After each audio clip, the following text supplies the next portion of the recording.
Welcome to Sai life. இன்னைக்கு afternoon லஞ்சுக்கு எங்கள் வீட்டில் கிள்ளி போட்ட சாம்பாரும் மசாலா உருளைக்கிழங்கு ஃப்ரையும் தான் ரெடி பண்ணியிருந்தேன். இந்த மசாலா உருளைக்கிழங்கு ஃப்ரை ரசம், தயிர் சாதம், சாம்பார் சாதம் இது எல்லாத்துக்குமே ரொம்ப நல்லாயிருக்கும்.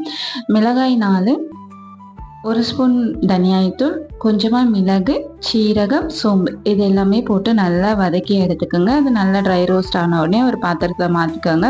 அதே பாத்திரத்தில் எண்ணெய் ஊற்றி வெங்காயம், இஞ்சி பூண்டு பேஸ்ட் எல்லாமே போட்டு நல்லா வதங்கி எடுத்துட்ட உடனே கருவேப்பிலை, தக்காளி இதையும் போட்டு நல்லா வதக்கி எடுத்துக்கோங்க. அது வதங்கி வெந்து வந்த உடனே கொஞ்சமாக மஞ்சள் தூள், 1 ஸ்பூன் குழம்பு மிளகாய் தூள் போட்டு நல்லா மிக்ஸ் பண்ணிவிட்டு நம்ம வேக வச்சு எடுத்துருக்க உருளைக்கிழங்கையும் போட்டு நல்லா மிக்ஸ் பண்ணி ஒரு 5 நிமிஷம் ஸ்லோ குக்லேயே மூடி போட்டு வேக விடுங்க. நம்ம அரைச்சி வச்சிருக்க மசாலாவையும் போட்டு கொஞ்சமாக கருவேப்பிலை போட்டு நல்லா வதக்கி எடுத்தோன்னா மசாலா உருளைக்கிழங்கு ஃப்ரை ரெடி ஆயிரும்.